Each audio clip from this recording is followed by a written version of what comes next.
All right, let's dive right in. So I'm old news, but I am Nicole. I'm the King of Prussia PA Slack community leader, director of delivery management and operations over at SaltClick. We are a Salesforce and Slack consultancy. I love my job. I get to play with Slack all the time. And I'm super excited to be going through Slack 101 with y'all. I know some of you have been here before, so I'll try and add some new pro tips along the way. And then if you have any thoughts around what you'd love to see for a Slack 201, just throw it in the chat and I'll work to build out some content around that. But we're going to go through at a high level what Slack is, how to navigate around it, how to communicate within it, some tips and tricks, how to stay organized, right? I think a lot of us are in many Slack workspaces now with many different channels. So how do we reduce the noise and understand what to focus on is some of what we'll be going through. And of course, if you have questions along the way, throw them at me in chat. I love curveballs. And if I can't answer something, then I'll get back to you on that. But Slack, what is it? What does it stand for? So it's actually an acronym. So searchable log of all conversation and knowledge. And it's a way to communicate and also get work done, right? So it's definitely evolved past a communication platform. I think it's really, the term that they use is work operating system. I do believe that is what it is. It is a very powerful platform. So it's not just for sending messages anymore, right? And we'll dive into a whole lot of that. You've got your mobile version, you've got your desktop version, can access it on browser. Very similar experience across platforms. I think there's a very strong focus on the mobile experience, which is great. So we're in a mobile world. But you're messaging, you're sending information, and now you're actually taking actions, right? And we're putting together our people, our processes, all of our data. If you've started to experiment with Agentforce or agents, because there's Slack agents and Agentforce agents, and you can build your own custom agents, right? You can surface and condense all of that into Slack. So that's why I say it's more than just a communication platform at this time. It really is this operating system that brings systems, process, and people together so that I'm getting work done in Slack. I'm not just talking about it, which is very powerful. I love to start with this example of poor Sarah sending emails, which I know we do still have to do from time to time. And she's sending it to a group of people. She's got an important message that's got to get out.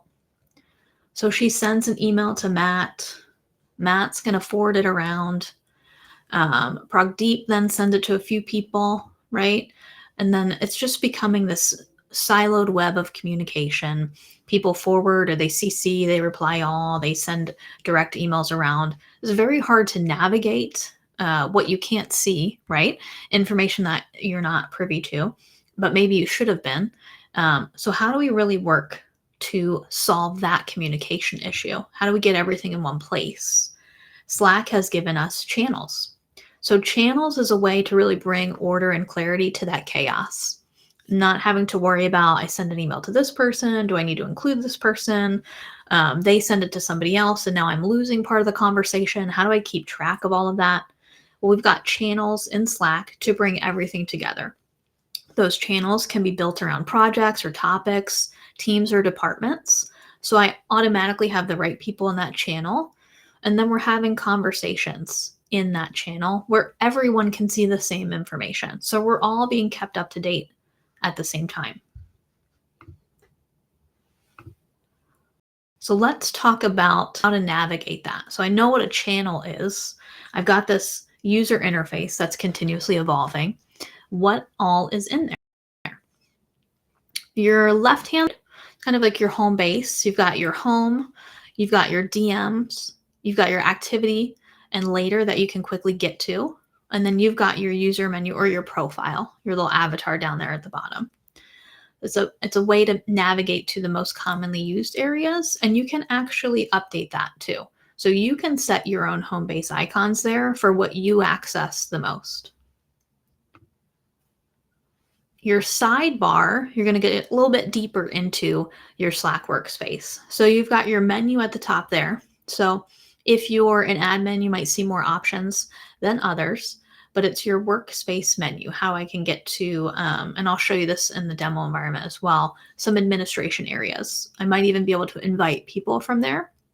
You've then got your channel groupings, which you can create sections for. Very helpful for organization. So you can create sections for channels. And then you've got your direct messages. Inside, got the inner pane there. You've got your main message area, your conversations, and then you've got your search bar. And that search is for that workspace. So I'm searching within the workspace. It's not going to just bring me back what's in that conversation. It's going to search across that workspace as well. And then my flex pane. It's where I get to see a little bit more real estate. I can dive into a thread, can dive into now an object. So that's come out, and you're going to start to see more and more partners start to leverage that. And then if you've started to experiment with Salesforce channels, or you've seen that, you're going to have like a record view on the side that opens up when you're accessing some records from Slack. Talking about search, so it's also called your quick switcher. That's where you're going to be able to search the fastest. And there are some quick tips in there, well, shortcuts to navigate around a little bit faster to certain areas. And there's more shortcuts further down in the presentation too. There's a whole bunch. Admittedly, I don't use them enough, but I'm starting to try to use them more. But you can search just like a Google search. You know, I mentioned you can search across your workspace, can search for specific key phrases. And then there's also ways to search with specifically formatted. And I'll have to find those. I'll send those out after. But it helps you navigate searching a little bit more, I would say like a prompt style almost, right? But it's with specific, I'm blanking on the word. Oh my gosh. There's just specific formatting that you can use in the searching to help you refine your searching even more. And I'll send those out. I would say that's more of like a little bit of an advanced tip, but I think you guys can definitely get through it. Okay, on our sidebar, you might happen to see a bolded channel name or message.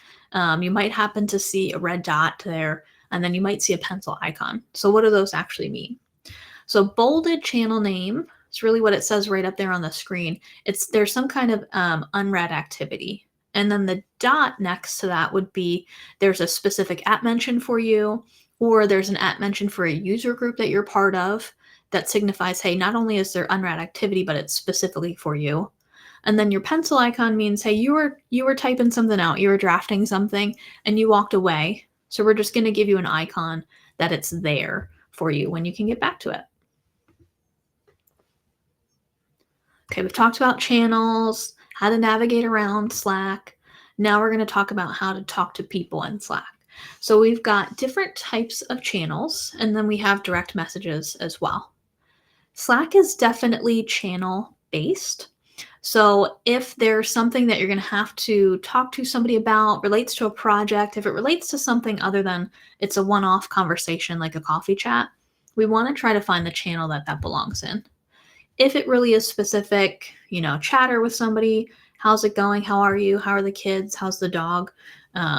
You know, that's great for a direct message. But if it starts to broach on, hey, my team or this project team should know about it, we want to shift that into that channel to get everyone else on the same page, right? Just like that whole email fiasco that we saw in the beginning could create siloed conversations. The same thing could potentially happen with DM. So it's really a channel awareness mindset that we need to develop. And we've got public and then private channels. So public channel, it's open, discussing, you know, things that anyone else can see in the workspace. It could be fun, it could be project specific, and you'll see a little hashtag next to it. A private channel, it's a little bit more sensitive information, could be HR, could be legal. It's going to have a padlock next to it. You have to be invited to those, and you can't see those private channels. Public channel, you can see in your search, right? If you're looking through all the channels listed out, you could join if you want to. But again, private channel is a little bit more locked down. And then a DM, it's an individual conversation between a couple people and not specific to any of the channels that we have set up, right? Personal conversations, water cooler banter, because those still happen and that's great. And there might be a time when your direct message has maybe like 8 people and you're really rename it to be a specific name. That's the time you know that you need to flip your DM conversation into a channel. And that can happen. And that's going to keep that whole history of the conversation. Naming your channels is very important. You do want to start out with some naming conventions, and this helps people understand where they're supposed to have certain conversations. It helps them find a lot more easily. So you want to develop a standard naming convention. You want to make that visible to folks. So you want to have a ways of working canvas and explain what your channel naming conventions are. And then we want to make sure that we're continuously talking about it so people understand how those channel names are set up. But again, it really helps with organization. It helps when we're trying to get people to talk in channels, to give them the formatting and make it easier to navigate their day. A couple examples on the screen there, and one I could give right off the bat. We have project channels, internal and external, for awareness, right? For our eyeballs looking at it to know where we're talking. We start them with either INT or EXT, and then it would be project. And then we like to have our abbreviation in there and then the customer abbreviation. So we've got a defined way of creating those project channels. And then we've got internal channels that we might start with salty or salt, since we're salt to click, right? You want to develop the naming convention that works for you, start broad and then get more specific. And then again, make sure you define that and make it visible for people so they understand how they should be creating channels. And pro tip here, we want to have a search first mentality so that we're not duplicating efforts and just creating a ton of channels. Okay, how do we know how to communicate in channel in a, I'll say, a coordinated fashion, right? So when we talk about some of the challenges in Slack, people often say it's noisy. There's too much noise, too many notifications, and there are ways that we can solution around that. One of those is really helping people understand when to use certain @mentions, right? So you can directly @mention someone, most direct way to get their attention. That could still be in a channel, could be in a DM. You could use potentially @here, and that notifies anyone that's there active in that channel, or you could use @channel. We want to use @channel the least amount as possible. That's like a, hey, everybody needs to know about this. This is very urgent and important. That should be extremely limited usage. I will say @here, good to show people what's happening. Maybe you're updating them, you're giving them agendas for meetings, right? You're giving them notes. But we want to limit how much noise we're creating for people. So we want to really be aware of what type of notification we're sending and when. And that's something that would be good to put in your etiquette guide. You do want to have that ways of working, that Slack etiquette guide that everybody can work through. Okay, another one that helps create organization and decrease the amount of noise that people feel is making sure that folks are using threading in their messages. This one can tend to be a challenge for folks that are first starting out. But if we think about the way that we're communicating in the channel, we might send a message. It's a question, it's an update. If somebody has a follow-up clarification or question or comment, they want to add it to the thread for that message. That keeps everything together, really well organized. It makes searching for information easier, right? We sometimes hear that people feel like search isn't working for them. Well, are they using channels to keep all of that related information together? And are they using messaging threading? Are they helping themselves build out that searchable log? And you can tell when threading isn't going well when you've got a question from Sarah, and then you've got another question from somebody else, and you've got a response to Sarah, and it kind of builds and gets a little chaotic, right? So that's why we always want to promote replying in threads, keep everything together, organized, and easy to find.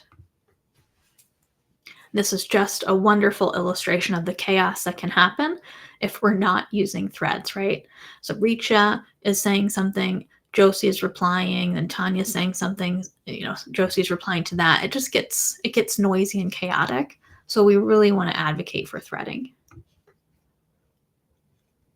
And It also makes it a lot easier to read through that information. And again, the searching gets a lot better when we're using the threading.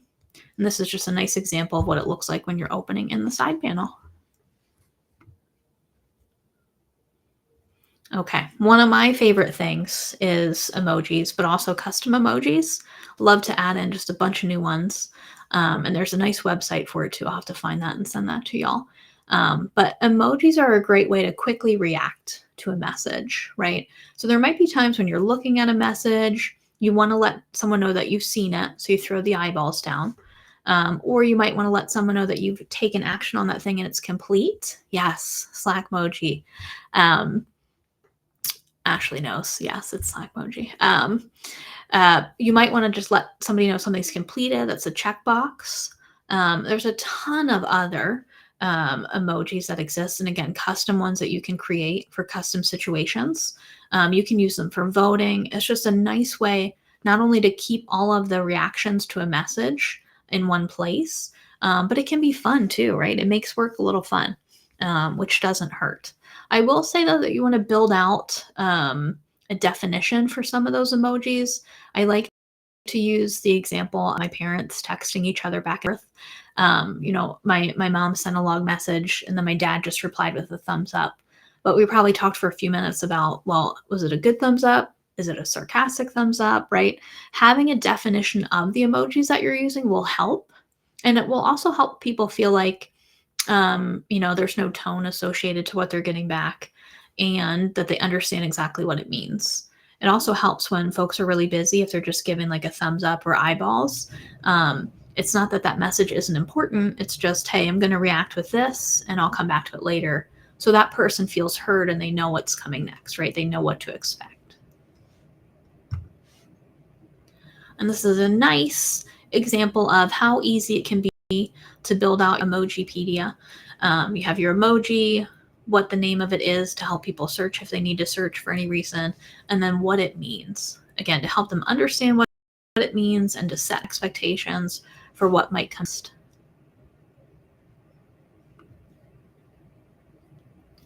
Okay, we've talked about channels, ways of communicating. We're getting lots of messages back. We're getting notifications. There's lots of activity happening. So we want to understand the activity pane, right? This activity area. So this is going to show me any of my @mentions, any of my direct ones, any of the groups that I'm in, potentially those user groups. It's going to show the threads that have gotten responses. It's going to show reactions. So it really just condenses everything that's happening for me that I should be potentially aware of in one place. So it makes it easier to go back and go, okay, well, what do I actually have to look at? I know I received some notifications. Let me go check those out. If you have happened to use the Remind Me feature, which I can show you in our demo portion, those will show as well. And if you've saved something for later, those will show. And we've talked through a lot. Just to condense this part down, we're going to have channels. We want to name them appropriately, and we want to let everybody understand what our naming convention is. So it makes it easy for them to organize if they want to use sections or to quickly jump back and do where they should continue a conversation. And then we want to use the right @mentions to grab attention but not overwhelm people. We can use emojis to quickly react. And if we organize them into a nice little dictionary, then everybody knows what we're talking about, right? We're all speaking the same emoji language. And then we want to keep things organized in threads to make sure, again, we're helping with that searchable function and to avoid any kind of confusion in the replies back. Okay, tips and tricks. I mentioned before there are a ton of keyboard shortcuts. Here's just a few. If you really gravitate toward keyboard shortcuts, there's a full list of them. The slides will go out, and I'll post them in our member channel as well this time to make it easier to find, because sometimes the emails don't go through or don't get to folks because of junk or spam. Couple quick ones or most used up at the top, searching in the current channel, Control F, that's a pretty standard one. Then just a general search that you want to start, you can Control G. You can jump around between apps and channels. You can go backward in history. You can go forward in your history. You might be trying to figure out, okay, well, where did I go a couple minutes ago? Where was I chatting? Was I in this channel? Was I in a different one? You can go back, just like the back button on a browser. You can use the keyboard shortcut, or there's a button in the workspace that I can show you in a couple minutes.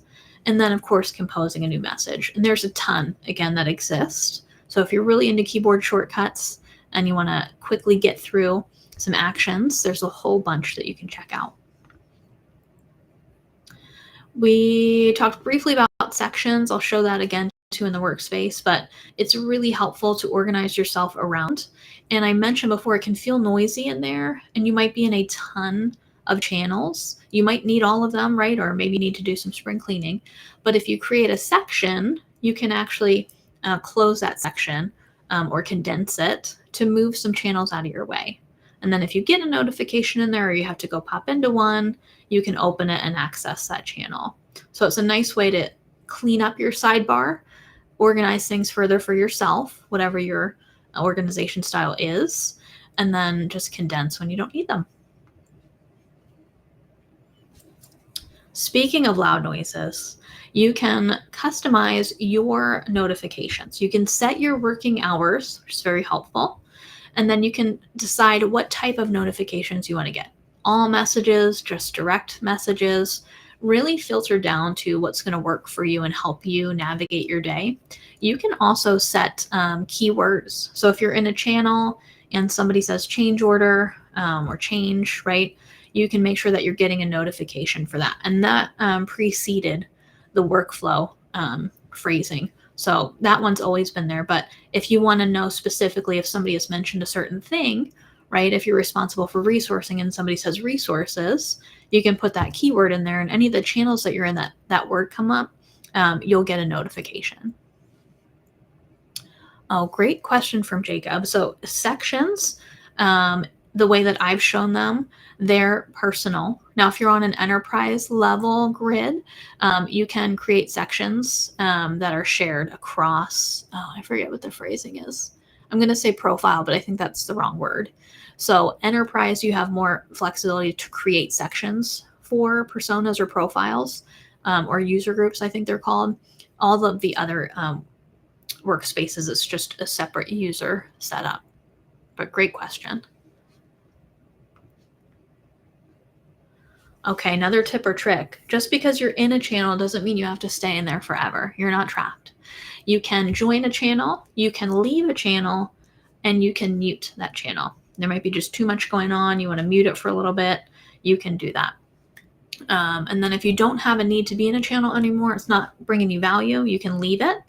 If it's public, you can still scroll through and see things, and then you only join if you want to send a message in there. So it's just another way to decrease the channels that you're in and the notifications that you're getting if you don't need them. And just, again, emphasizing muting or leaving channels, right? If you don't need it, you don't have to stay in there, and you can leave from right-clicking in the sidebar and exiting. You don't have to do it from within the channel. You can also access notification changes from that side panel as well on right-clicking.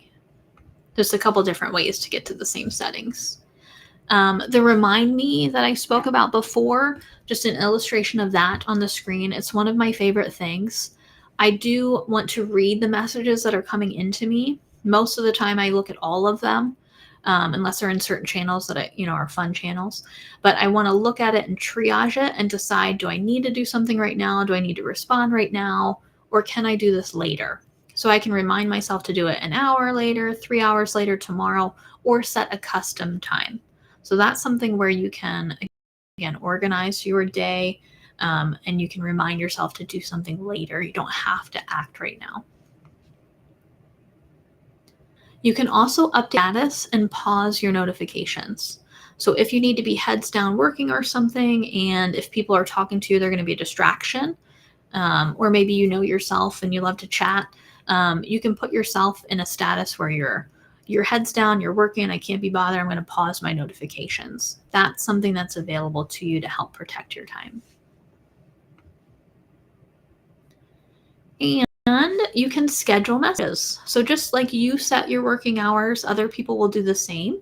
You'll be able to see when you're messaging folks normally what time it is for them when that message goes out. So you can schedule a message to someone to make sure they're seeing it within their working hours. You're not bothering them off hours, just in case they don't have their notifications set. And then you can also schedule threaded messages now. That's something newer that came out. I think it was like middle of last year, but scheduling is great. It can be a reminder for folks. I also like to do that if I'm going to be going away on vacation and I want to send reminders to teams. Maybe I'm normally sending them like hey, this is what your week looks like. I can do that in scheduled message. I just like to put in there, hey, this is a scheduled message. I'm still out of office. I'm not working.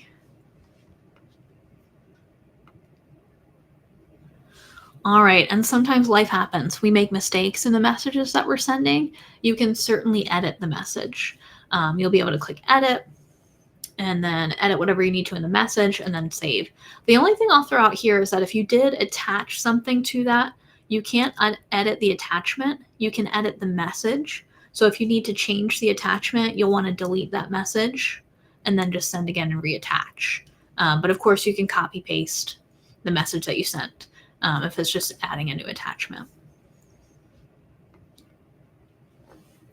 And we talked about using the right at mention on the screen are just a few of those. So at channel, whether folks are active or not, it would notify them. That's the one that you want to limit when you're using that. You can use at here, so it only notifies people that are active in that channel. If you have user groups created, you can use those for notifications. And then again, a specific at mention for a specific person you can use as well.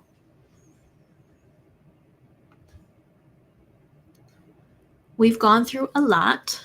There's a lot more to learn. And we're going to do our workspace demo here. But what if we have questions? What if we have more things that we want to go through? Well, you can actually go into your Slack message there and hit /feedback. So that sends a question to the support team. You can go to the Slack community site. If you haven't done that already, I would definitely join a community. Ours is pretty active. Right now we've got about 482 members, so growing strong there. And then you can go to slack.com/help. There are a ton of amazing videos and walkthroughs on there. I use them constantly, but it's another method for you to get more help on the things that you're doing or trying to work through. And the community is very active. So once you register for the community site, you'll get an email to join the Slack community workspace. And then you'll be able to add whatever channels you wish to join in there. And then we have one for our workspace as well. Okay, I'm going to stop sharing while I get my workspace set up to walk through a couple of things. If you have any questions, definitely throw them in the chat. And then I will reshare the workspace.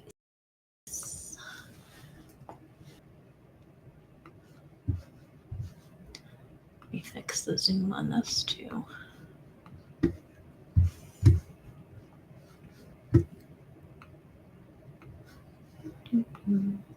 Okay. Zoom looks pretty good here, so hopefully that's coming through okay. I have joined the Slack developer program. Don't let the word developer scare you. I would say that it's fantastic to join. Number one, it's free. And number two, it gets you free Slack workspaces to play in. So I think you can have 2 or 3 enterprise grid workspaces, enterprise grid orgs. And then within those, you can have, of course, multiple workspaces. So if you haven't done that yet and you're really wanting to get more hands-on, I would definitely promote the Slack developer program. That's how I got this demo org. On top of that, I would say grab yourself a Salesforce demo environment. They have, of course, Agentforce and Data Cloud in there, but it's nice to be able to connect the two of them and then play around with all of the features that are coming out, whether it's Slack Salesforce channels or Agentforce channels. But you'll see on screen here, I've got that left-hand home base, right? And there's some customization here. I have DMs and activity, but I also have templates that I have in here, and then I've got canvases as well. I love a good canvas. Initially, I was not very open to using a canvas, but the more I use them, the more I love them. So I'm starting to build out training and content in Slack for those, and they're working out wonderfully in our project channels as a way to capture agendas, as a way to link out to materials that we're using. So definitely say if you haven't, start to explore Canvas, and you'll get some templates in here as well. But just to call out that you can customize your sidebar here, and I'm going to hit home again. That's going to take me to my home base side panel here, and that's got my Salesforce channels in a separate section. That happens naturally. And then I've created a section for projects. I have a couple test workflows built out for some automation. I was solutioning, so I've got project channels for that here, and I have them in sections. So I can move these sections around, and then I've just got channels. But you can see how nice it is to have those sections because I can just collapse and it keeps my sidebar very clean. And if I want to create a new section, I just create section. So I go to channels, hit my 3 dots, create section, and then I have the ability to customize the emoji and name that whatever I like. I also have my DMs right here, and I can DM myself. It's a pro tip. Sometimes I want to send myself things. I'll just use the chat with myself. And you can also add a canvas to your own DM. So you can track things there. You can track a personal to-do list in there as well. And then further down, apps. So it didn't show in the demo, but if you do have apps added to your workspace, they'll show right there at the bottom. And then when you go into them, it'll be, your conversation with that app if it's a bot, or it just might be general information about the app. And that's the app homepage. All right, well, what about all of the noise, right? How do we limit all of that noise? We talked about notification settings. I'm just going to click on my avatar here in the bottom and go to preferences. I will shout out really quick that you can just pause notifications for that workspace. You can pause it for a period of time or a custom time. And you can pause for everything but your VIPs, which we'll see in a second. But I'll go to preferences, and first tab here is notifications. So I could just get notifications from me, I could get all notifications. I could just get DMs. I could close everything off. And I can choose if I want to have different notification settings for my mobile device and my desktop. And then here's that keyword section as well. And I can set my notification schedule. So if I just want notifications from 8 a.m. to 5 p.m. or what that looks like for me, I can set here. And then you can even set your default reminder for notifications and set your setting notification reminder for. So that one of the last few slides that we went through, remind me functionality. This is where you can set the default for that. And we've got our VIP notifications. So if we want those to always come through, then we can allow that. Otherwise, we can leave that blank. And then a couple more sound preferences here. We can also set our VIPs. So if you have a specific set of people that you want to have always at the top of your side panel there, or always have their notifications come through, you can just quickly add them here, and then they add to the top of your list. See, I'll do this just to show you, and then you can quickly remove if needed. And then I'll close out just for a second. See, my VIP section here is new. Okay, so let's go back to preferences. Got navigation. This is where I'm able to customize what shows on the left. So just going to add automation. I don't know if y'all caught that. I'm going to take it away. Make sure you keep your eyes on the left there. So take that off. It's an immediate change. And then I can choose what the icons show as. It can be icons and text or icons only. And that condenses it a lot. And I'm just going to shift back to here. I can also customize my home base a little bit. There's a lot of customization that you can do here. Really make it based on your preferences. I usually use dark mode, but I have light just because it's easier for the demos, but you can change coloring here, can change language and region. There's a ton of accessibility updates that you can make. Audio and video preferences, all of that lives in your preference section. And then let's just go into our general channel really quick. Not a lot going on in here, but just want to do that toward the top. You can start to customize the tabs that are showing. So I can add a canvas, just going to create a new one. So that shows here as untitled. I can add a list, I can add workflows, I can add a folder. Just adds new tabs to the top of your section. If you want to add folks to a channel, you're just going to hit that little bobblehead in the top right. You can find folks and add them. You can also set your tabs here, set the order of them. And then if you want, oh, where was it? Sorry, wrong tab here. You can leave. Why is it not? Oh, I'm in the general channel. You're always in the general channel. Let me show you here.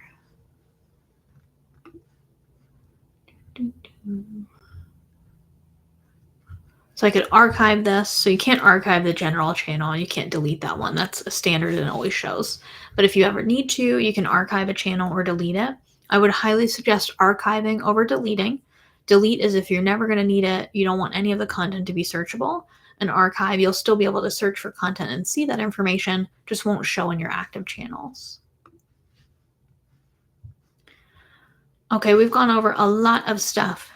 Is there any other questions you have? Is there anything you want to see? Anything I can help y'all with?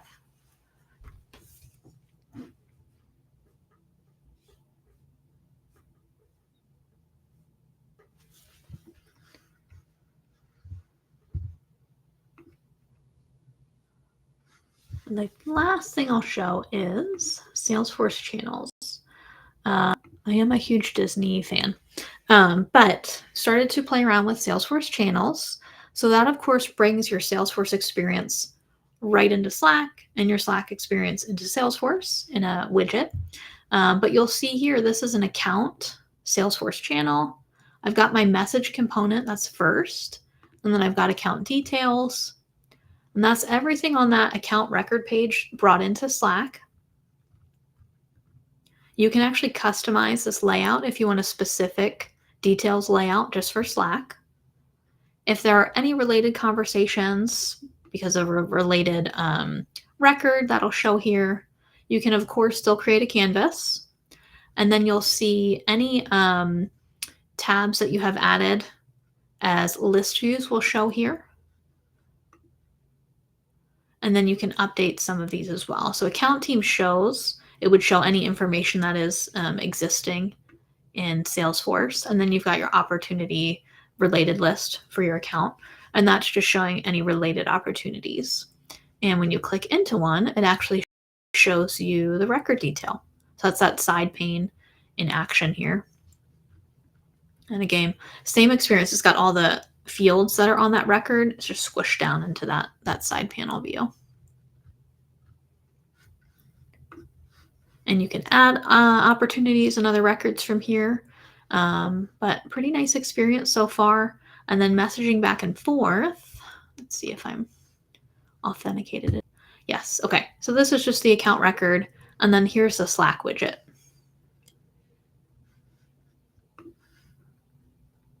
So it just shows the conversation in Slack. Any questions?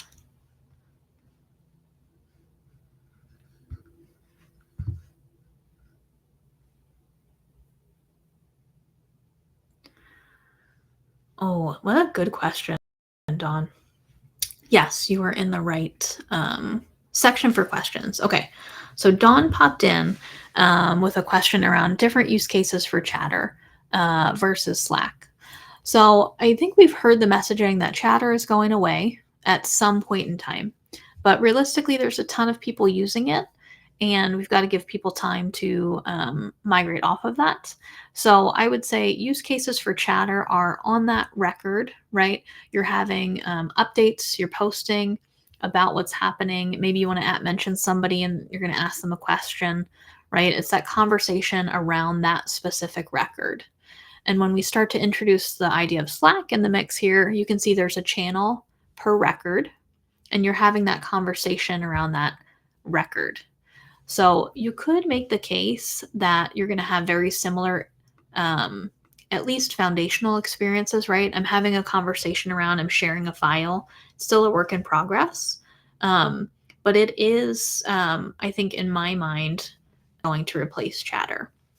So I'm sure others have other use cases, and it can vary depending on department. But for most of what I've leveraged it for, it's basically been, Q&A around that record, updating information or like leaving information for others to track. So hopefully that answers the question there. And then Jacob, is that needed? No, I don't have any time frame for end of support. I don't know if they have given that yet. I feel like that one's going to be a ways down the road. Yep. Okay, Jacob, for adding into the page layout in Salesforce. Yes. So once you enable your Slack to Salesforce connection, which is pretty quick, you're then going to enable Salesforce channels.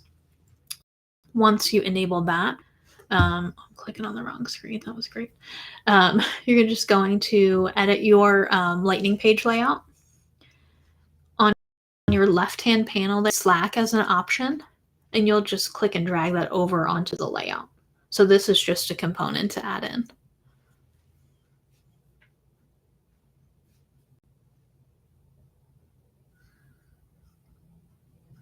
Any other questions? Really great ones so far.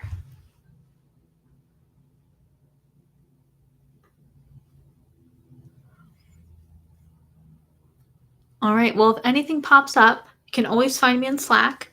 Appreciate everybody's time today, and I hope to see you all real soon. Have a great rest of your day, everybody.